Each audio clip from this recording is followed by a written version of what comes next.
ठाणे लोकसभा चे उमेदवार शिवसेना उद्धव ठाकरेंचे निष्ठावंत सैनिक राजन विचारेजी, शशिकांत शिंदेजी, सगळेच बसलेले मोठे नेते आणि माझ्या बंधू लोकसभेच्या प्रचाराला धूमधडाक्यात सुरुवात झाली आहे. मोदींना जास्तीत जास्त दौरे महाराष्ट्रात करता यावेत म्हणून उत्तर प्रदेशचं मतदान एका दिवसात, 85 जागेंचं मतदान एका दिवसात आणि महाराष्ट्रातलं 48 जागांचं मतदान 5 का 7 काय कळत नाही काय जादू आहे. एवढे दिवस का दिले काय कळतच नाही. पण बरं लोकांना समजवता तरी येईल काय चालू आहे देशामध्ये. महिलांना आता गॅस वगैरे नवीन राहिलेला नाही, महागाई वगैरे महिलांना नवीन राहिलेली नाही. 2014ला गॅस किती होता, 2024ला गॅस किती होता, महिला व्यवस्थित ओळखून आहे. पण या देशाचं वाटोळं कसं झालंय याच्याकडे लक्ष देणं फार गरजेचं आहे. मध्यंतरीच्या काळामध्ये सुप्रीम कोर्टाने काही निर्णय दिले आणि त्या निर्णयातनं जे काही बाहेर पडलंय, जगामध्ये एवढा भ्रष्टाचार कधीही झालेला नव्हता, कुठेही झाला नव्हता. असाच भ्रष्टाचार जपानमध्ये 3 दिवसापूर्वी उघडकीस आला. जपानच्या पंतप्रधान काशिदाने 8 मंत्र्यांना काढून टाकले. हे इलेक्टोरल बॉन्ड्स जे तुम्ही ऐकताय ते आहेत काय? मैं तुम्हें काम दूंगा, तुम मुझे दाम देना. कामाच्या बदल्यात दाम. राजन विचारांना माहिती आहे. विचार साहेब आपल्या त्या बोरिवलीच्या इथनं त्या ठाण्याच्या इथनं एक बोरिवलीला रस्ता जातो, तो दिलाय मेगा इंजिनिअरिंग नावाच्या कंपनीला 14,446 कोटी रुपयाचा. मेगा इंजिनिअरिंगला दुसरं एक काम दिलं, समृद्धी एक्सप्रेस मध्ये 15,565 कोटी रुपयाचं एक ब्रिज बांधला. त्याच मेगा इंजिनिअरिंगने तो ब्रिज पडला, एक माणूस गेला. आणि आमचे नेते अजित पवारांनी 2 तारखेला पत्रकार परिषद घेऊन सांगितली, 1 तारीख का 2 तारीख, 2 तारखेला शपथविधी झाला होता, 1 तारखेला सांगितलं की यांच्या एवढं भ्रष्ट सरकार कोणी नाही, हा ब्रिज पडलाच कसा. आणि दुसऱ्या दिवशी त्याच ब्रिजवरनं ते बीजेपीत सामील झाले.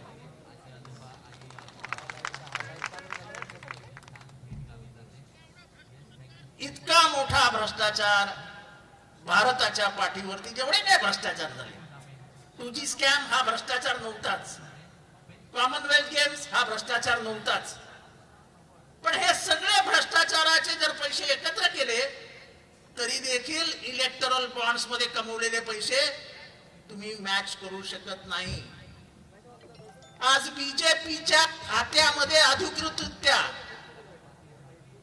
4,500 कोटी रुपये पडले. 4,500 कोटी. राजन रेमनशाहीच्या ऑफिस बांधतात बघितलं की केवढं मोठं बांधतात. भारतातल्या प्रत्येक जिल्हा आणि तालुक्यामध्ये बीजेपी ऑफिस बांधते, प्रत्येक जिल्हा आणि तालुक्यामध्ये. आणि ऑफिस म्हणजे त्यांचं कॉर्पोरेट असतं सगळं, ते असं काही साधं कार्यकर्त्यांचं वगैरे ऑफिस हे नाही. म्हणजे जे 70 वर्षात काँग्रेसला जमलं नाही, यांनी 10 वर्षात करून दाखवलं. इलेक्टोरल बॉन्ड्स झाले, ज्या पद्धतीने जीएसटी लावला गेलाय, व्यापारी किती आहे तिथे.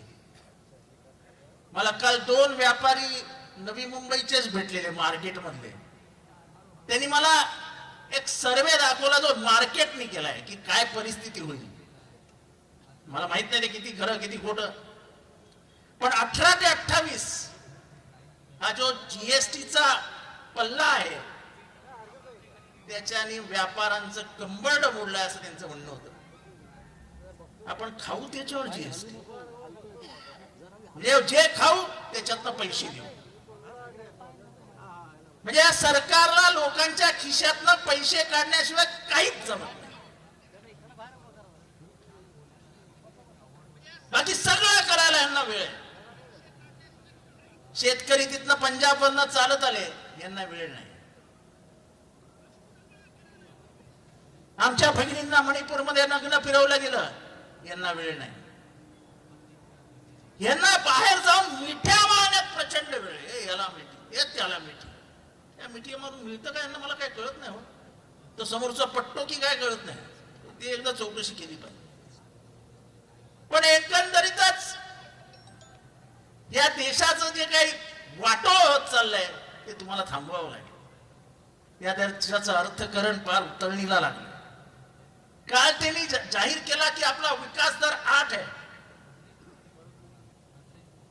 आणि 12 तासात इंटरनॅशनल मॉनिटरी फंड म्हणजे जगाचा व्यवहार बघणारी जी इंटरनॅशनल मॉनिटरी फंड आहे त्यांनी सांगितलं हा भारताचे जे सुब्रमण्यम आहेत त्यांचा विचार आहे. आमच्या दृष्टीने यांचा विकास दर फक्त 4 आहे. 4 आणि 4चा विकास दर जेव्हा येतो तेव्हा ते एक राष्ट्र श्रीलंका तरी होतं, नाहीतर पाकिस्तान तरी होतं. ज्या पद्धतीने आपण वागतो आहोत ही पद्धत बघितल्यानंतर या देशाचा हिंदू पाकिस्तान व्हायला वेळ लागणार नाही. एक अधिकारशाही, हुकुमशाही हे सगळं तुम्हाला व्यवस्थित दिसतंय येताना. उघडपणाने उत्तर प्रदेश मधली एक त्यांची मिर्झा नावाची जी उमेदवार आहे ती उघडपणाने बोलते आम्हाला एवढ्या जागा द्या म्हणजे आम्ही संविधानच बदलून टाकू. आता हे वरती चर्चा झाल्याशिवाय बोलतात. संविधान बदलण्याची भाषा वरती बोलल्याशिवाय कोणी करतं का? नाही करत. संविधान बदलल्याने होणार काय? महिलांना तुम्हाला माहितीये का की अमेरिकेमध्ये आणि लंडनमध्ये महिलांना मतदानाचा अधिकार देण्यासाठी 250-350 वर्ष लढावं लागलं.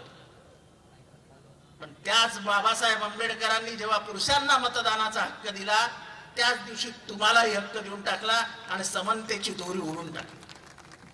ती त्यांना समानतेची दोरी तोडायची आहे. त्यांना परत एकदा मनुवाद आणायचा आहे, त्यांना परत एकदा जातीयवाद आणायचा आहे. आणि ह्या सगळ्याने नुकसान कोणाचं होणार आहे? त्या सगळ्याने नुकसान होणार आहे बहुजन समाजाचं.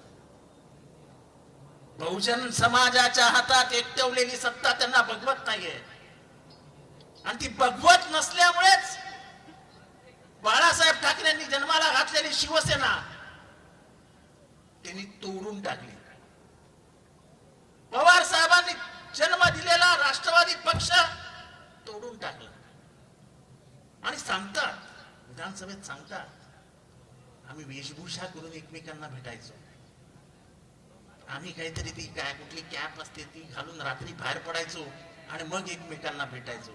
अरे चोरी छुपे कशाला भेटायचं? फुटायचं होतं तो बिंदास फुटून जायचं. कोणी थांबवलं असतं तुम्हाला? कोणीच थांबवलं नसतं. मला आजही आठवतं राजन विचारते मला माहिती. मी स्टोरी सांगतो. मी उद्धव ठाकरेंना भेटायला गेलो. वरती 30 आमदार बसले होते. मी म्हटलं उद्धवजी ताब्यात येत तर घेऊन टाका ना आणि ठेवून द्या लालबाग परेलच्या त्या शेरेटन काय ते हॉटेल ITCच तिथे बुक करा.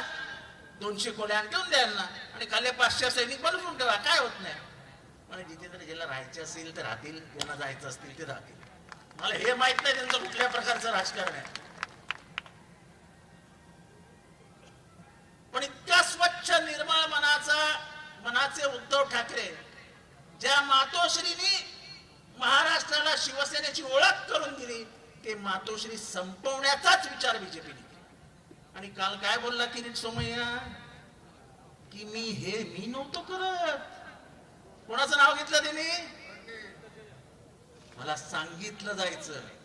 विचारा काय खाणार तू तरी सांगितल्यानंतर? त्यालाही आशा होती लोकसभेचं तिकीट मिळेल, मिळालं नाही. तोंड काढलं पोपटाने. अजून तर खूप बोलणं बाकी आहे त्याच. आमच्या घरात सगळं सुखाने चालायचं, सगळं सुखाने आणि फुल दादागिरीने चालायचं. ताईंसमोर बोलताना तर तुला सांभाळून बोलावं लागतं, पण त्या दादागिरीचा तर मला तर कंटाळा यायचा. अरे आम्ही घरच घेऊन काढले. एक वेळ साहेब आम्हाला ओरडले तर ठीक आहे, आम्हालाही 35 वर्ष झाली आहेत तिथे, आणि तुम्ही वारसा घेऊन आलाय. आम्ही तर रस्त्यावरची पोरं होतो. पण सगळं देऊन सुद्धा साहेबांनी काय दिलं? घरी का नाही बसत? सर्वात कदर म्हणजे जे बारामतीला भाषण केलं, माहित नाही त्या साहेबांचं शेवटचं भाषण कधी होणार आहे. अरे तुम्ही विचार काय करताय की साहेब जाणार कधी? म्हणजे ज्या पुतण्याला हाताला धरून चालायला शिकवलं, ज्या पुतण्याला 91 साली पहिल्यांदा लोकसभेत पाठवलं, नंतर सातत्याने विधानसभेत आणलं, मी विकास केला, मी विकास केला, मी विकास केला. अरे तो मतदारसंघ त्याच कोणी केलं? सगळं जन्माला कोणी घातला? तो मतदारसंघ जन्माला घातला शरद पवार साहेबांनी. राखणदारी कोणी करू शकतो. उद्या मला दिलं असतं तर मी पण केली असते. अजित पवारांनी काय मोठी गोष्ट केली? दर भाषणात मी 6 वाजता उठतो, मी 6 वाजता उठतो, मी 6 वाजता उठतो. इथले माथाडी कामगार किती आहेत? किती वाजता उठतो? किती वाजता उठत? अरे इथला गिरणी कामगार, इथला माथाडी कामगार, इथला हमाल 4:30 वाजता पहिली गाडी येते. 4:30 वाजता तो विटी स्टेशन आणि बॉम्बे स्टेशन, सेंट्रल स्टेशनला 4 वाजता पोहोचतो आणि बॅग उचलायला सुरुवात करतो. पण तो नाही बाहेर येऊन सांगत मी 4 वाजता उठतो, मी 4 वाजता उठतो, मी 4 वाजता उठतो. साहेब स्वतः सकाळी 7 वाजता उठतात, 7ला लोकांना भेटायला सुरुवात करतात. आजपर्यंत त्यांच्या 60 वाजता उठतो.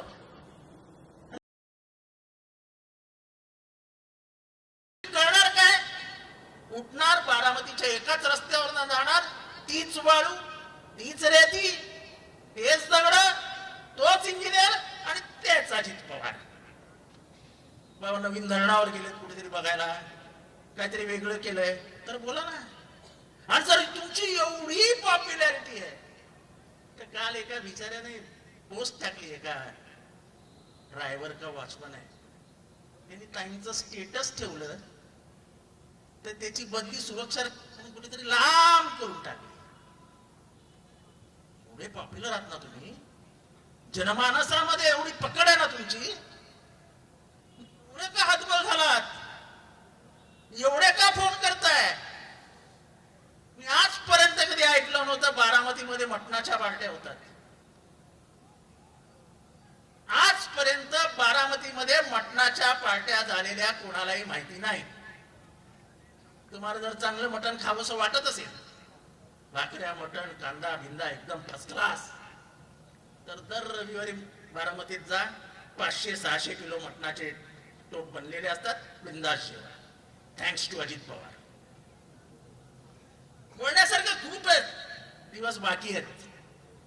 कोणाची कुठे ऑफिसेस आहेत, ती ऑफिसेस कशी घेतली आहेत, सिडकोची लीज कोणी तोडली आहे, सगळं बोलायचंय.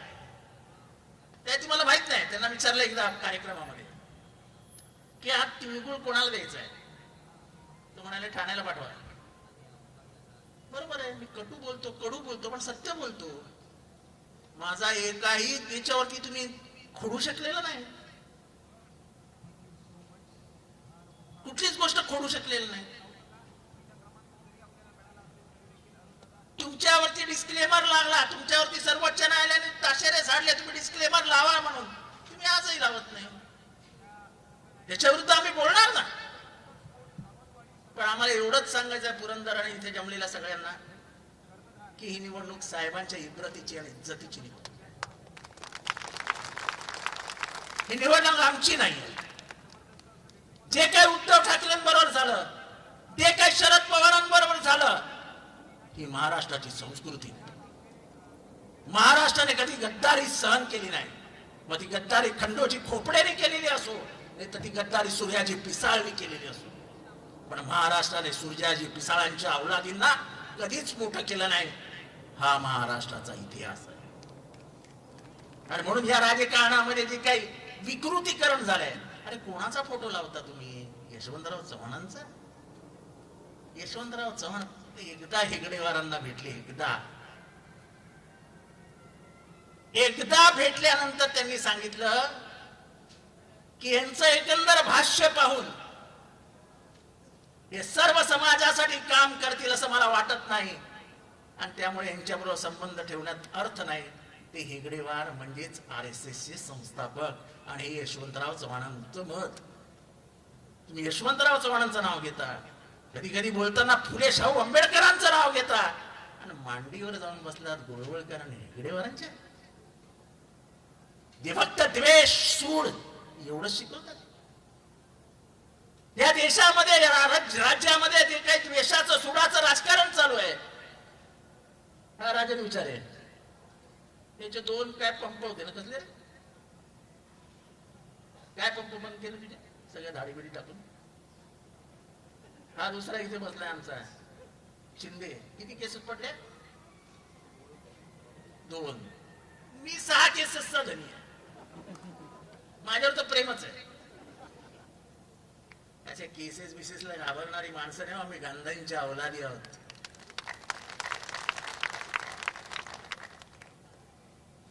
अकरा वर्ष जेलमध्ये बसले जवाहरलाल नेहरू आणि या देशाला स्वातंत्र्य दिलं. एका जेलमध्ये बसले अहमदनगरच्या, आणि तिथे कुठलंही पुस्तक नसताना स्वतःच्या हाताने एक पुस्तक लिहिलं, डिस्कव्हरी ऑफ इंडिया. त्या विश्वविख्यात पुस्तक आहे, ज्याच्यात भारताची ओळख आहे. तेवढे बुद्धिमान नेते या देशाने जन्माला घातले. त्यांनी एम्स बनवलं, त्यांनी IIT बनवली, त्यांनी भाभा ॲटॉमिक रिसर्च सेंटर बनवलं. आणि आपण काय केलं मोदी साहेब? आपण हे सगळं लिलावात विकून टाकलं. म्हणजे आम्ही केलं आणि तुम्ही विकलं, आणि परत नेहरूंनाच दोष देणार. पाकिस्तानला धडा शिकवू, पाकिस्तानला धडा शिकवू. अरे कधी शिकवू? चायनाकडे लाल डोळे करून बघू. अरे चायना 3000 किलोमीटर आतमध्ये शिरला आहे, अजून तुम्ही त्याला थांबवायला तयार नाही. देशाच्या सीमा पूर्ण सुरक्षित आहेत. मी तुम्हाला साधी गोष्ट समजून सांगतो. देशाचा शत्रू पाकिस्तान, त्याच्या बाजूला अफगाणिस्तान, त्याच्या बाजूला चायना. आज या देशाचा सर्वात मोठा शत्रू आहे नेपाळ. नेपाळची अजून एक गोष्ट समजून सांगतो की ज्या वेळेस 1947 साली स्वातंत्र्य मिळालं आणि जेव्हा ब्रिटिश सोडून गेले, तेव्हा आपल्या इथे 11 गुरखा रायफल्स होत्या, 11 गुरखा बटालियन्स होत्या. जो मरणाला घाबरत नाही आणि सांगतो मरायला मी तयार आहे, कधीही सांगा चला, त्याला गुरखा म्हणतात. तुम्हाला माहित नाही आता गुरखा इथे आहेत की वॉचमन विचमन म्हणून, पण मिलिटरीमध्ये खूप गुरखा असायचे आणि त्यांच्या शौर्यासाठी ते ओळखले जायचे. फील्ड मार्शल मानेकशा, कदाचित तुम्हाला आठवत असेल, 71ची लढाई संपूर्ण त्यांनी जिंकली होती. ते गुरखा रायफल्स मध्ये होते. यांच्या या अग्निवीरमुळे झालं काय? एक तर कुठला पंजाबी राजस्थानी हे जे आर्मी मध्ये जाणार होते कोणीच जात नाही आता. आणि लडाख आणि नेपाळमध्ये जेवढे नेपाळी आहेत ते आता सगळे चायनीज आर्मी मध्ये गेले, कारण का चायनाने त्यांना सवलती जाहीर केल्या. ते आता मुंबईत, महाराष्ट्रात, देशात येत नाहीत. आजही इंग्लंडच्या तर्फे दरवर्षी भरतीसाठी लोक नेपाळमध्ये येतात. हे अग्निवीर जे आहे ना, ते या देशाच्या संरक्षण व्यवस्थेचं वाटोळं करणार आहे. प्रशिक्षण नाही, शिक्षण नाही, सीमेवर कसं उभं राहायचं, काय करायचं ह्याचं प्रशिक्षण नाही. उद्या चुकून मागून हल्ला झालाच तर तुम्हाला वाटतं म्हणजे 4 वर्ष ट्रेनिंग गेलेला माणूस ते लढू शकेल ती लढाई? तुमची सुरक्षा व्यवस्था धोक्यात घातली आहे. अजून तर खूप उत्तरं मागायची आहेत. ताईंना जाण्याची घाई असेल, पण व्यापाऱ्यांनो माझ्या बहिणींनो, महागाईने कंबरडं मोडलंय की नाही? व्यापारानं उत्पन्न घटलंय की नाही? शरद पवार साहेब होते 10 वर्ष, कांद्याचा कधी प्रॉब्लेम झाला का? कोण कांदा व्यापारी आहे का इथे नाशिकचा? मला आठवतं, मी साहेबांबरोबर होतो, आम्ही मनमाडला गेलो होतो आणि त्या मनमाडच्या व्यापाऱ्यांनी सांगितलं उद्या चिदंबरम निर्णय घेणार आहेत आणि कदाचित कांद्याच्या निर्यातीवर बंदी घालणार आहेत. साहेबांनी लगेच मला सांगितलं, फोन मुंबईहून प्लेन मागून मला दिल्लीला जाऊ दे.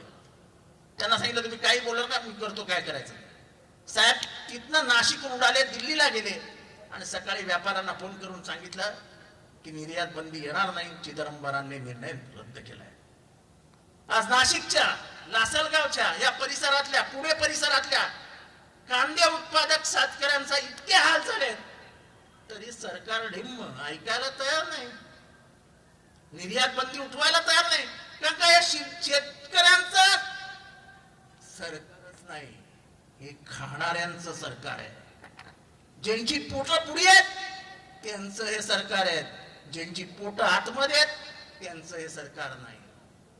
हे गरिबांचं सरकार नाही, हे शेडजींचं सरकार आहे. तेव्हा या शेडजींच्या सरकारला आपण गरिबांनी प्रश्न विचारायला हवा, तुम्ही राज्य आमच्यासाठी करत नाही तेव्हा तुम्हाला राज्य करण्याची तुम्हाला संधी आम्ही देऊ शकत नाही. आणि म्हणूनच यावेळेस विचार करून मतदान करा. ही आपली संस्कृती आहे का? महाराष्ट्रामध्ये असे सरकार झालेत का? पाठीत सुरा कुपसणं ही महाराष्ट्राची संस्कृती आहे का? केलाच वार तर समोरून करतो, मागणं वार करणारा मराठी माणूसच नसतो. त्या मराठी माणसाने जागं व्हावं. त्या मराठी माणसाने शरद पवारांवर, उद्धव ठाकरेंवर जी परिस्थिती बीजेपीने आणून ठेवली, 84 वर्षाचा म्हातारा आजही त्याला घाबरतात की त्यांना संपवल्याशिवाय बीजेपी महाराष्ट्रात येऊ शकत नाही. हे माहित असल्यामुळे काय तर पहिले शरद पवारांना संपवा. तो न संपणारा माणूस आहे. शरद पवार विचार आहे, तो कधीच संपू शकत नाही. त्या विचारांचे वारसा जपणारे अनेक आहेत, ते कधीच त्यांचा विचार संपू देणार नाही. आणि त्यामुळे ह्यावेळेस मतदान करताना तुम्ही कुठल्या जिल्ह्यातले आहात मला माहित नाही, कुठल्या तालुक्यातले आहात मला माहित नाही, पण ह्या 3 निशाण्या आहेत. कुठे 3 निशाण्या आहेत? एक तुतारी, बाजूला मशाल आणि तिसरीकडे हात. जिथे जाल तिथे ह्या 3 निशाण्या दिसल्या की मारा त्याच्यावर ठपका. देशातली सत्ता ताब्यात घेऊ. सत्ता ताब्यात आल्यानंतर एक खात्रीने सांगतो, जी यामध्ये बसली आहे ना आमची ताई, ती केंद्रीय मंत्रिमंडळात नक्की असेल. आणि साहेबांनी द्यावं. लोक विचारतात ना, सांगतात ना, या सुप्रियाताईंमुळे पक्ष फुटला, हे झालं, सुप्रियाताईंमुळे झालं. सांगू मला, राष्ट्रवादी काँग्रेसचा इतिहास तुम्हाला सगळ्यांना माहिती. 99 साली स्थापन झालेली राष्ट्रवादी काँग्रेस, पहिली मंत्री कोण केली? सूर्यकांताताई पाटील. दुसरी मंत्री कोण केली? ईशान्य भारतातील आगता संगमा. का? स्वतःच्या मुलीला मंत्री करू शकला नसता तिचा बाप. पण आपल्याला सगळ्यांना न्याय दिला पाहिजे. घरात सत्तेचं केंद्रीकरण होऊ नये म्हणून या बापाने कधीच पोरीला काही देऊ दिलं नाही. आणि तुम्ही त्या पोरीवर आरोप करता. सेल्फी काढते. अरे सेल्फी काढते म्हणजे लोक जवळ येतात. तुमच्या आवाजामुळे तुमची बायको जवळ येणार नाही. पण हे एका भावाने बोला कशा आम्ही तुमची नक्कल करायला लागलो ना, ते एवढं बेकार दिसेल अख्ख्या महाराष्ट्रात की विचारू नका. पण बहिणीची नक्कल करणारा भाऊ कधी महाराष्ट्राने बघितलाय का? काय लेवलला तुम्ही राजकारण नेताय? काय लेवलला राजकारण नेताय? त्या बहीण खूप साधी होई, उगाच आमच्याशी खडूस सारखी वाटते.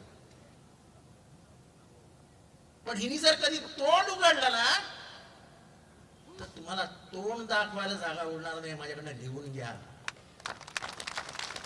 कारण तिच्या आयुष्यात तिने जे काही पाळलंय त्याच्यात तुम्हाला एकही काळा डाग दिसणार नाही.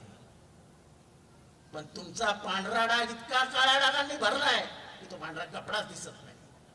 तेव्हा जास्त तिच्या नादाला लागू नका, जास्त नकला बिकला करायला जाऊ नका, जास्त टप्पे टोमणे मारू नका.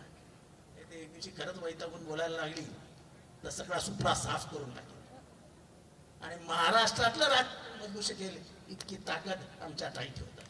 बिचाऱ्या मर्यादा ठेवतात. आता कुठे शांत झालाय? आम्हाला तर राग यायचा, माझा दादा माझा दादा, आम्हाला एवढा राग यायचा एवढा राग यायचा. आता शांत झालाय.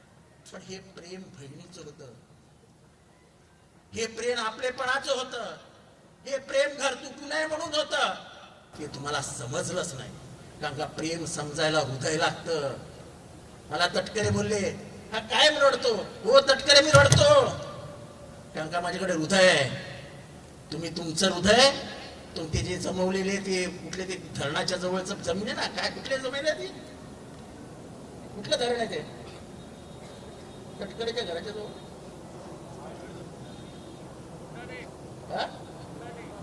दादा कुठलेही असो, तिथल्या झाडावर तुम्ही तुमचं हृदय ठेवून दिलेलं आहे आणि अख्खा महाराष्ट्रापर्यंत तुम्हाला हृदयच नाही. काही रडतं कोण? याला इथे हृदय असतं तोच रडतो ना, यांना कसं रडू येणार? हे सकाळी साहेबाबरोबर बसले आणि दुपारी साहेबाच्या अंगावर वार केला. कसली माणसं येतो? काय नाही दिलं तटकरेला साहेबांनी? पोरीला मंत्रीपद, पोरीला आमदार, स्वतःला खासदार, भावाला आमदार, पुतण्याला आमदार, मुलाला आमदार आणि बाकीच्या रायगड मधल्या कार्यकर्त्यांनी फक्त 70 उचलायच्या आणि पोस्टर लावायचे. मी म्हणतो ही पवार साहेबांची चूक आहे. हे असे जे मोठे केले लबाड लांडगेत ना, त्यांनी चावे घ्यायला सुरुवात केली. कारण का त्यांना वाटलं आमच्याशिवाय कोणीच नाही. तसं नसतो. पक्ष एकाच्या जीवावर तयार होत नसतो. शरद पवार ही नेतृत्व निर्माण करणारी चक्की आहे. या महाराष्ट्रात अनेक शरद पवार त्यांनी जन्माला घातले. ते हळूहळू हळूहळू दिसायला लागतील आणि तुमच्यासारख्या डोमकावळ्यांना ते संपवल्याशिवाय राहणार नाही. एवढंच या ठिकाणी बोलतो. नवी मुंबईतली जनता एकदम सद्विवेक बुद्धीने मतदान करणारी आहे. अनेक वर्ष शिवसेनेने जे सत्ता गाजवलेली आहे उद्धव ठाकरे, तेव्हा उद्धव ठाकरे, CR पाटील आणि हा आमचा अनिल कौशिक,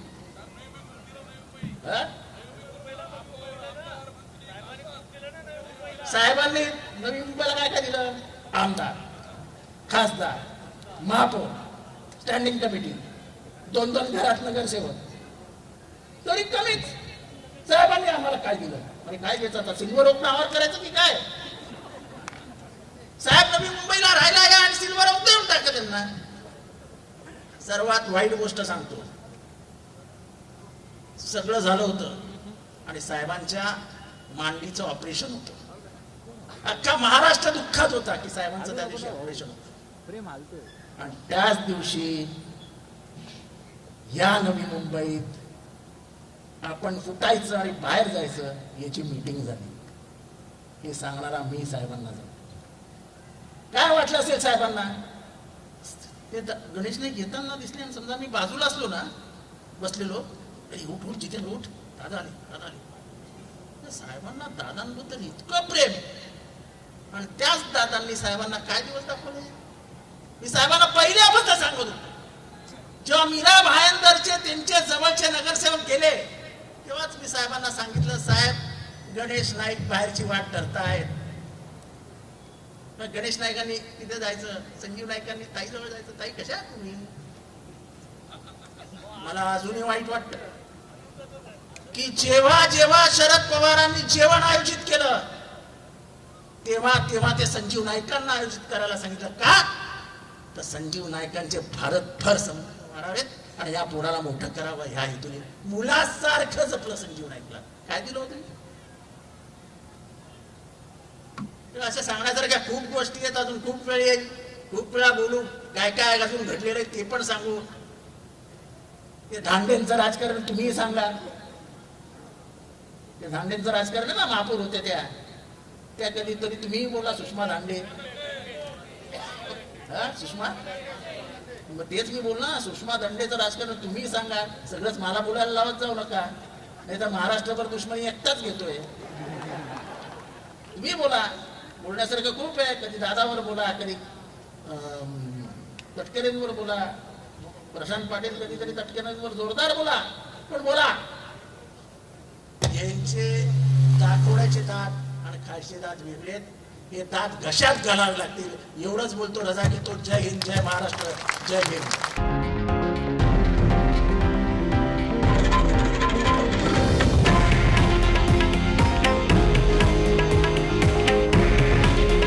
हे आहे देशातील नंबर 1 न्यूज नेटवर्क आणि आपण पाहत आहात TV9 मराठी. काळजी तुमची, हित महाराष्ट्राचं.